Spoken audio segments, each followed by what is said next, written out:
السلام علیکم ناظرین، فیس آف سوسائٹی کے ساتھ ایک اور فیس لے کر آپ کا خدمت میں حاضر ہوں۔ کہانی کا نام ہے کبھی کبھی سستے لوگ بہت بڑا سبق دے جاتے ہیں۔ آؤ نصیباً کیسے آنا ہوا؟ خالدہ اس پڑوس میں نئی شفٹ ہوئی تھی۔ اس کا آس پڑوس میں کہیں آنا جانا نہیں ہوتا تھا۔ آج پہلی بار اس کی پڑوسن نصیباً اس کے گھر آئی۔ کیسی ہو تم؟ سوچا تم سے مل لوں، تم تو کبھی کسی پڑوسن کے گھر نہیں آتی۔ نصیباً نے بیٹھتے ہوئے شکوہ کر ڈالا۔ ہاں بس گھر کی مصروفیات سے وقت ہی نہیں مل پاتا۔ خالدہ نے شرمندگی سے کہا۔ آپ تو سب آس پڑوس میں جاتی ہیں، آپ کو سب کے بارے میں پتہ ہوگا۔ ہاں کیوں نہیں، مجھے تو سب پڑوسن کے بارے میں پتہ ہے، نصیباً نے فخریہ لہجے میں کہا۔ اچھا، یہ ہمارے محلے میں چوتھے نمبر والے گھر میں ٹینٹ کیوں لگا ہے؟ خالدہ نے پوچھا۔ اچھا، بشیر صاحب کے گھر پوچھ رہی ہو نا؟ پتہ نہیں، میں نہیں جانتی کسی کا نام۔ ہاں بھائی، چوتھے نمبر والا گھر ان کا ہی ہے، اصل میں ان کی والدہ کا انتقال ہو گیا ہے، اس لیے ٹینٹ لگا ہوا ہے۔ اچھا، مجھے معلوم نہیں تھا۔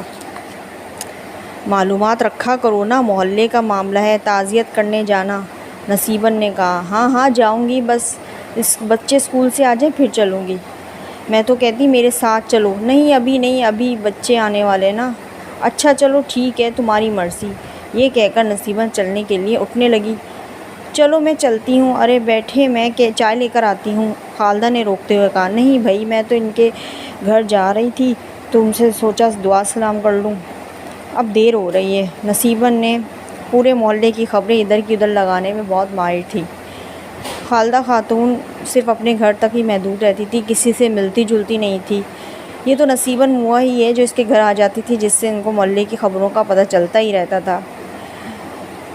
خالدہ بیگم نے سوچا چلو بشیر صاحب کے گھر جا کے ان کی تھوڑی تعزیت وازیت کر لیں۔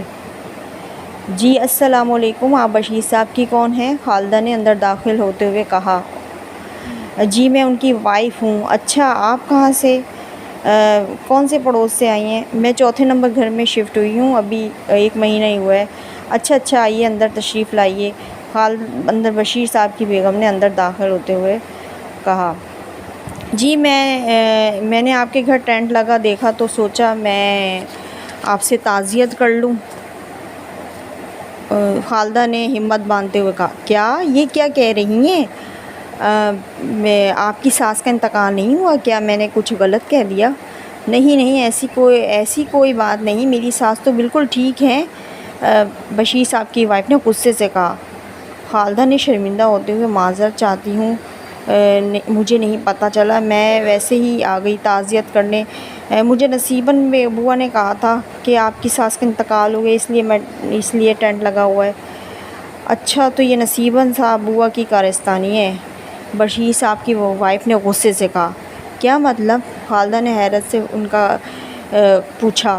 ان کا کام ہی یہی ہے کہ غلط سلط باتیں ادھر کی ادھر لگاتی ہیں، آپ کو ان سے بچ کر رہنا چاہیے۔ وہ گھر گھر جا کر دوسروں کے بارے میں جھوٹی باتیں بناتی ہیں، بغیر تصدیق کے کسی بات پر یقین نہیں کرنا چاہیے، ورنہ شرمندگی کے سوا کچھ حاصل نہیں ہوگا، بشیر صاحب کی وائف نے کہا۔ معذرت چاہتی ہوں، آپ کو میری وجہ سے دکھ پہنچا، مجھے بھی بغیر تصدیق کے آپ سے تعزیت نہیں کرنی چاہیے تھی، اصل میں یہاں کسی کو جانتی نہیں نا، اس لیے باتوں ہی باتوں میں آ گئی ٹینٹ دیکھ کر آپ سے تعزیت کرنے، آپ تعلقات بڑھانے کی وجہ سے۔ خالدہ نے شرمندگی سے کہا۔ نہیں ایسی کوئی بات نہیں، آپ کی نیت تو صاف تھی، اصل میں یہ ٹینٹ میری بڑی بیٹی کی شادی کی تقریب کے لیے لگایا گیا ہے، ہم اسی کی تیاریوں میں لگے ہوئے ہیں، آپ بھی شادی میں آئیے گا؟ بشیر صاحب بیگم نے خوش ہوتے ہوئے کہا۔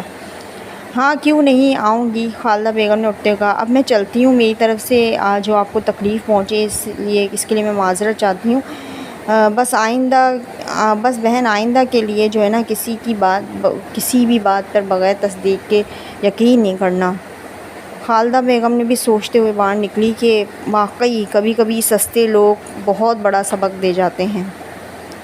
تو ناظرین، آپ کو یہ کیسی لگی یہ فیس آف سوسائٹی کا یہ فیس؟ یقیناً آپ کو پسند آیا ہوگا، تو ہمیں اپنا فیڈ بیک دیں، ہماری چینل کو سبسکرائب کریں اور بیل آئیکن کو ضرور کلک کر دیا کریں، اور ہمارے ویڈیو کو لائک لازمی کریں تاکہ ہم اسی طرح کی آپ کو مورل سٹوریز اور انفارمیٹیو ویڈیوز دے سکیں اور سوسائٹی کا یہ فیز آپ تک پہنچا سکیں۔ شکریہ۔